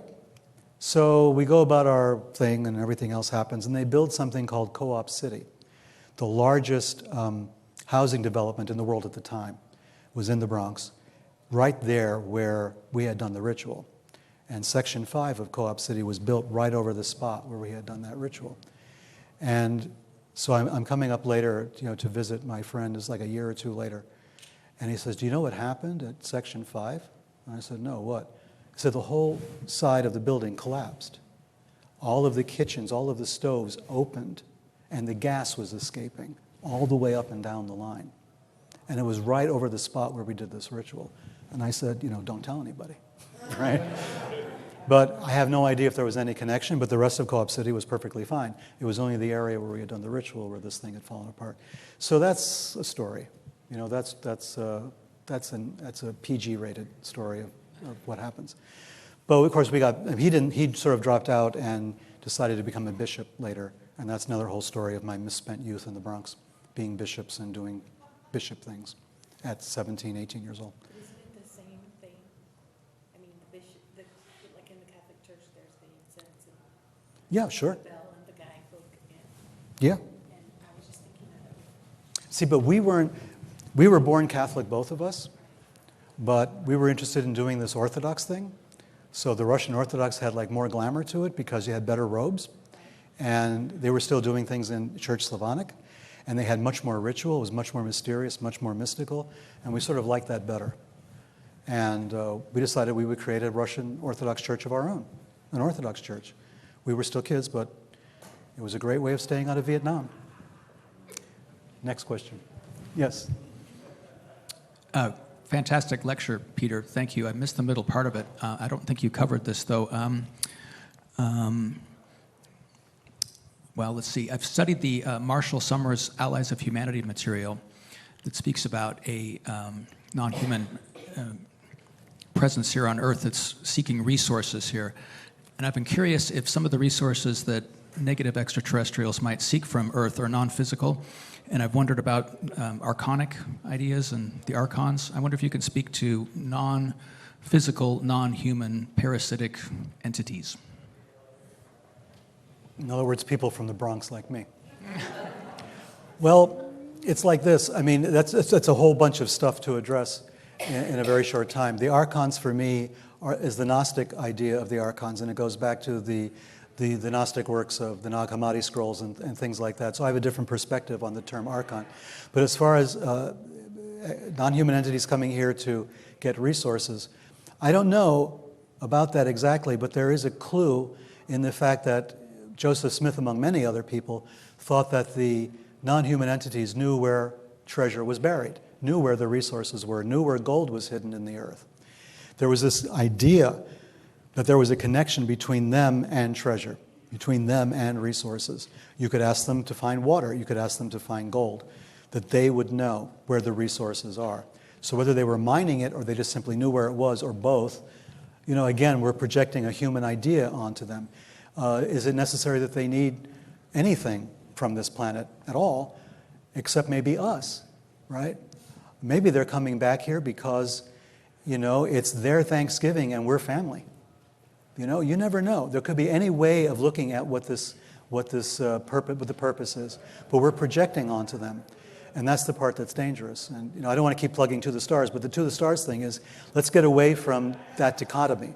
Let's get away from aliens and flying saucers and look at this whole thing with fresh eyes and see if maybe there's something we're missing because we're kind of locked into the alien UFO thing. Thank you. Yes?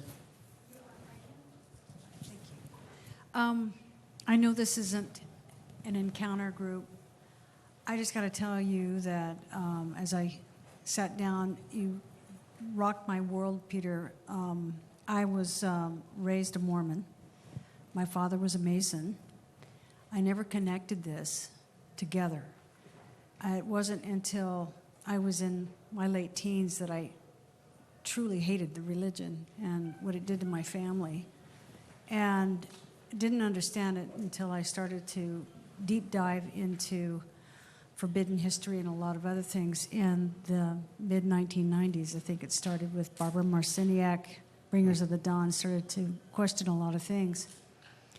So I guess I want your comments about this. I'm just kind of shocked about it. I had no idea. I really figured out I thought it was an ET made religion. I figured whatever he encountered, Angel Moroni or whatever it was, I thought it was an Anunnaki. I didn't know for sure. But I didn't know how deep they were into the black magic, if you want to call it that. But could you, again, obviously none of this I have never come across, other than a few pamphlets that were distributed on a railway station about some of the trickery that they did on the people to believe that he was a Messiah. Or could you just, any other further comments you'd like to elaborate on this and why? Well, you're not alone with this, with people not having heard this before. I wrote a book on it called The Angel and the Sorcerer, and I'll tell you a story about it. I was asked to talk about it on Coast to Coast, right? And it wasn't George Noory, it was another guy doing it, a very good friend. And he said, okay, we're going to do 3 hours on this book because it's fascinating. It's about Joseph Smith and occultism and Freemasonry and all this stuff, and people really don't know much about it. So why don't you get on and we'll talk about it? I said, cool. So, I'm in South Florida, so being on Coast to Coast means I have to start like at 1 o'clock in the morning. But no problem, I'm going to promote this particular book. So I get on the air, and I'm talking about this. And then we reach a commercial break. And the interviewer talks to me directly during the commercial break and says, I'm going to have to cut this off. And I'm saying, what happened? He says, I can't really tell you right now, but I've gotten the orders from above. We're cutting this interview. And I thought, oh, wow. What have I said? I mean, I'm talking about things that are part of documented history. I mean, I didn't make anything up. And it turns out, as I found out later, as we discussed it later, Coast to Coast is owned by Clear Channel. And Clear Channel is owned by the Romney family. And they don't like you talking about Mormons. And I said, are you kidding me? You mean I can say I was abducted by a little green alien in Pasadena and fed tacos and burritos until I exploded and turned into a nova, and that's okay, right? But I can't talk about Joseph Smith. And he said, yeah, pretty much that's it. So this is a thing where there's a huge lobby against this kind of knowledge, but the LDS Church cannot really stop the dissemination of this information as much as they'd like to. It's been out there. They're trying to debunk it a little bit, but we have the documents, we have the talismans, we have all the evidence is there. We know that this is what happened and this is what went on. There's no mystery. So just to, embrace it. Embrace that they made this contact, that Joseph Smith made this contact, and this is what happened. And then he wanted to go back to the stars. It's an ET contact. How else are you going to describe it? And help the rest of the people who have these contacts understand it and kind of put a positive spin on it. With Mormonism. I mean, it was a religion. People believe in it, right? So it's kind of a positive spin. Why not look at it that way and help everybody else? But to say this was an ET contact is like, how are they going to do that and still maintain themselves as a church? It's going to be really, really hard for them to do that. That sort of opens the floodgates to all the other religions. Hey, is this religion an ET religion as well?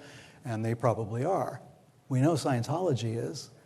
as much as they tried to suppress that as well. They went to great lengths to keep that Jack Parsons Hubbard scenario out of the press. But the Brits finally got a hold of it before the Americans did, and they put it all over the place with photographs and discussions and all the rest of it.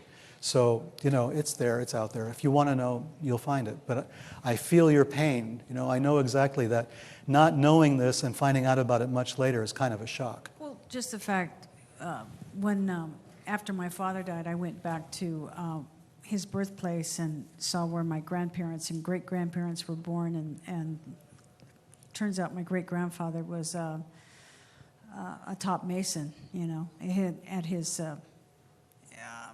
cemetery, he had a big obelisk, and, I don't know who he... I mean, some of my best friends are Masons, Yeah, I know, but the fact that he was probably a Mason first, and then they were married in the temple, and they wore those garments, and with those symbols, I saw them. Mm-hmm. Anyway, I thank you for your Well, comments. I'll follow up just one more thing then on that. Yeah. What a lot of people also don't know about Joseph Smith. We know about Joseph Smith and his multiple wives, right? His plural marriage, as they called it. What we may not realize is that there was a Masonic conspiracy scare in the 1800s. There was a man who was going to publish the Masonic rituals. He was taken out and killed, evidently, they never found his body, by presumably Freemasons who did not want their secrets to be published. Well, this guy had a wife, who turned out to be his widow. Joseph Smith married her. Joseph Smith married the widow of the man who was going to publish the Masonic rituals. So the deep connection is there between Freemasonry and Mormonism and all the rest of it. That was one of his plural wives. So it's, I'm fascinated by American history because it's full of stuff like this. It's not the boring stuff you learned in school. This is really cool. If they taught this in school, people would be paying more attention. Another question? Yes. Excuse me? They tried to kick him out, but by that time he had the largest Masonic lodge in Illinois. But yeah, they wanted him out, but he died before they could officially do it, I think. Yes? This question isn't related to the presentation. Excellent presentation. Who are the Vril, and how, can you elaborate on them? Okay, I can try. Okay. See, this is a kind of a murky issue.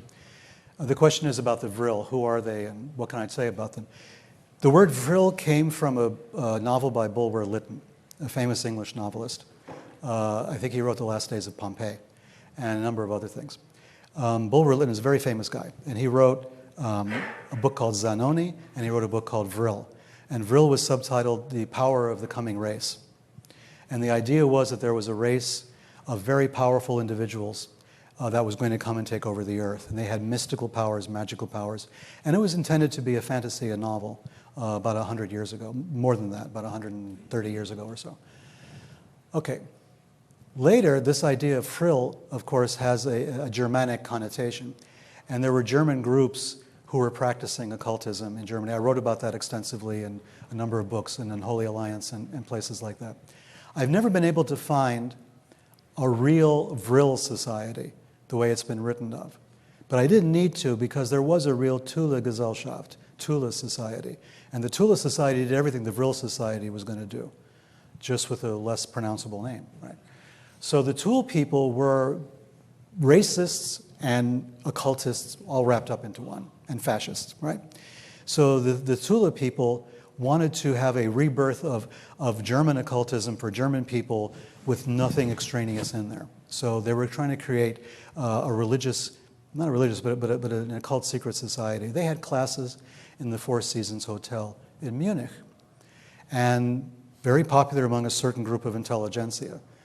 But the same people who were very involved in the Thule Gesellschaft, the Thule Society, also had some crossover with another group called the National Socialist German Workers' Party, which also met in the Four Seasons Hotel and had fewer members than the Thule Society, but a lot of crossover. And one of the crossover people was a guy called Baron Sabatendorf. He wasn't really a baron, and Sabatendorf wasn't really his name, but anyway, he called himself Baron Sabatendorf. And he was involved in the Thule Society. He was creating it and managing it and saying, we're going to do all these occult rituals, and we're going to make contact with these non-human entities. So he was like the major force behind it. After World War I, there was the assassination by the Reds, by the communists, of members of the Thule Society that took place on April 30th, 1919. Against the wall of a high school in Munich.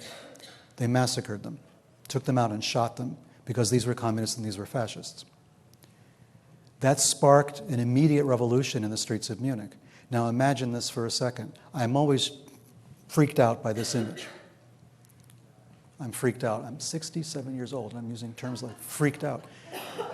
I was pleasantly amused by this situation that I'm recounting to you. What happened was you had pitched battles between the communist insurgents and occultists, right? Occultists are fighting communists in the streets in pitched battles. There's photographs of this. The Thule Gesellschaft marshaled all these supporters out into the streets. I mean, it's incredible to think of. It's like something from a movie where you have like a bunch of magicians, you know, fighting in the streets with the horrible, evil communists. And they won. And how they won is all these other groups came in, what they call the Freikorps. And these were like militias. And they marched into Munich with helmets with swastikas drawn, hand-drawn on them. This was before Hitler developed anything with the Nazi Party, because to them, the swastika represented magical and occult power. And it was German magical and occult power, right?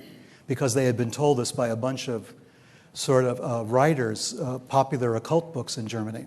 People like Lanz von Liebenfels and Guido von List. These were all big names at the time. And they were writing all these occult books, but the occult books were racist occult books. So they had pictures of, you know, people who looked like Manson, like Charlie Manson, you know, attacking and molesting Nordic women, right? So this is what you had to deal with. The occultists at that time were also anti-Semitic, were also racist. So the communists were trying to get rid of that because, well, they were communists. And the fascists wanted to maintain their fascist white superiority thing, you know, and defend their Nordic women from Charles Manson.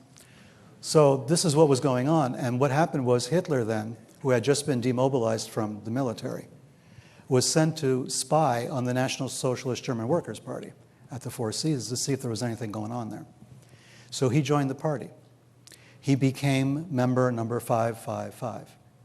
That was his number, which if you look it up in Jewish Kabbalah means obscurity or something. So he changed 555 to number 7 later because he wanted it to look like he joined really early when he didn't. He joins the group, he looks around at them and says, these guys are a bunch of bozos. I can do better. And he starts to reorganize them around his own worldview, and the rest is history, and it becomes the Nazi Party, the National Socialist German Workers' Party. But a lot of the people who were there were occultists. So what happened was 1923, if I'm boring you, just stop me. 1923, there was the Beer Hall Putsch, in which Hitler tried to take over Germany by having this putsch, this sort of military coup, which failed, of course. But where was I going with this? Beer Hall Putsch, 1923. Right. The guy who was his major benefactor was a guy called Dietrich Eckart. Dietrich Eckart was a famous poet, a writer, a very sort of bohemian type, drug addict and everything else.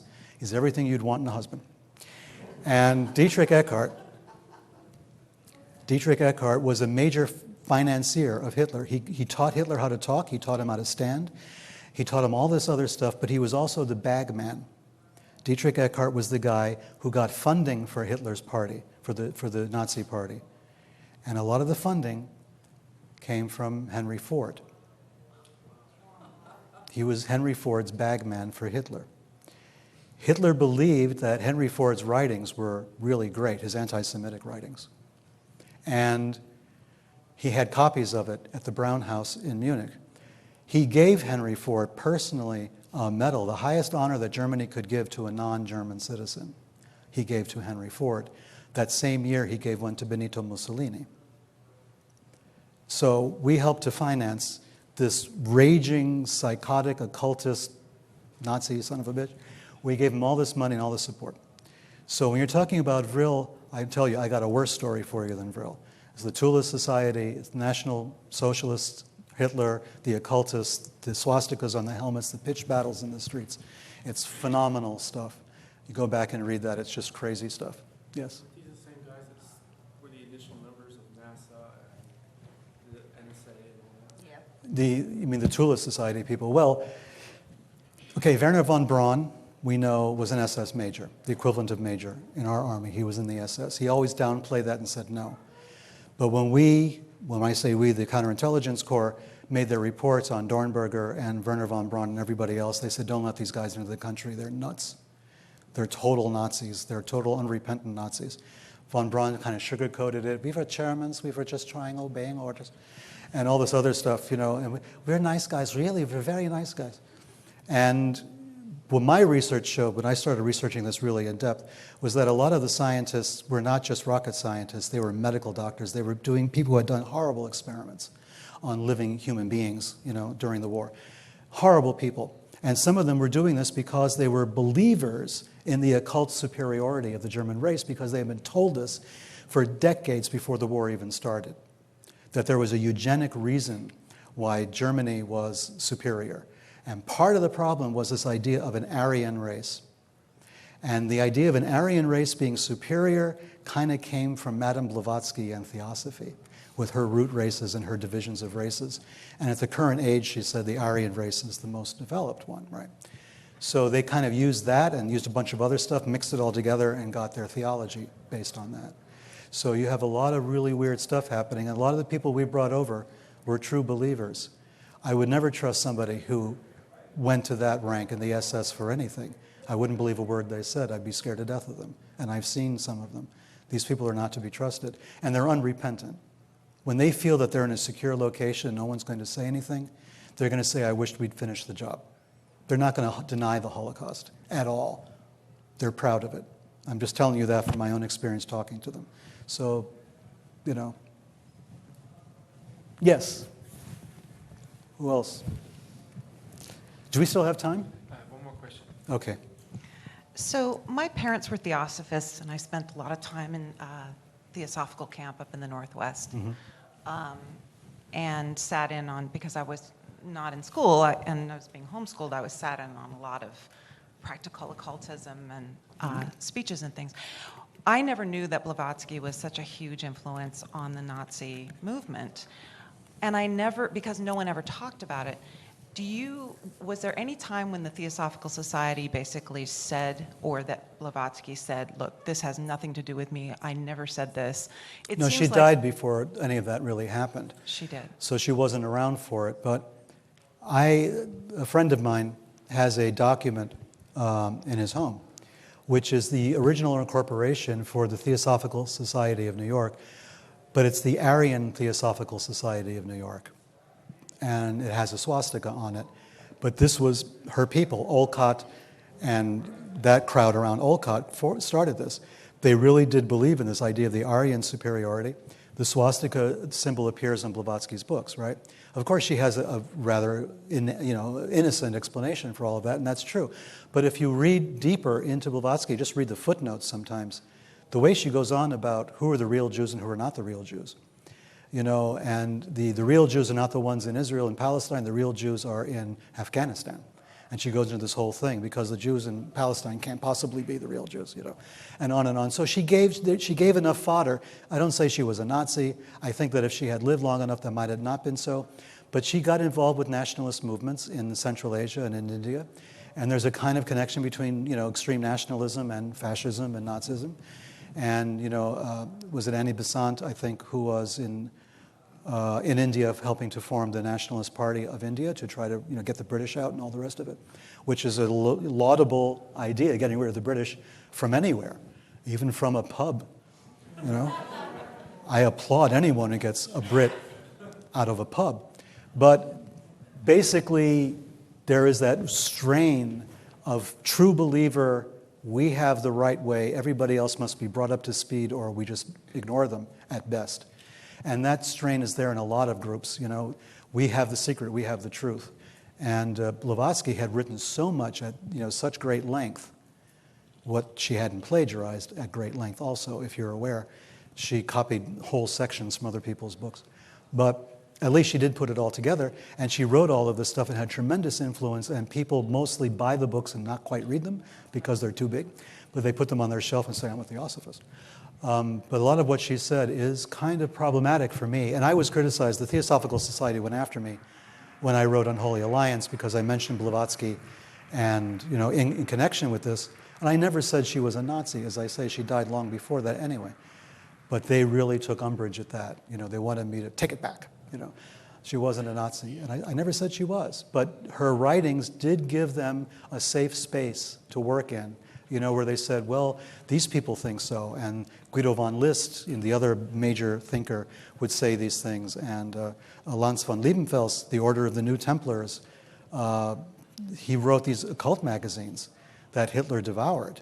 And I'm not saying Hitler was an occultist, because I really don't believe he was, but he loved this stuff, though. He read it like a fan. He was an occult fanboy, basically, and read through all of this stuff and devoured it.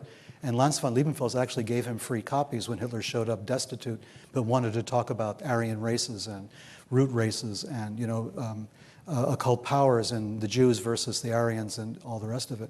And that's why when you joined the SS, I don't mean you personally, but when you joined the SS, you had to prove that you were, for instance, pure-blooded all the way back to 1750. But in addition to that, if they ever found out as an SS officer that you had slept with a Jewish woman, you were out because you had brought pollution to the entire regiment. These weird occult ideas were from where, right? Not necessarily from Blavatsky, but from the people around who were developing her theories and creating the kind of Nazi mysticism that I write about all the time. These ideas came from somewhere, and they're really very bizarre. But you know, Blavatsky doesn't have all the blame for it by any stretch of the imagination. But she did kind of create an atmosphere as a revered sort of figure who knew everybody and wrote all these things and praised India and kind of dropped off with the Kabbalah stuff right away and went straight into Asian religions and all of that. And they were kind of on that page also with the Tibet expedition in 1938 and all the rest of it. So anyway, that was more information than you wanted. Thank you. Once again, thanks very much. Or Dankeschön.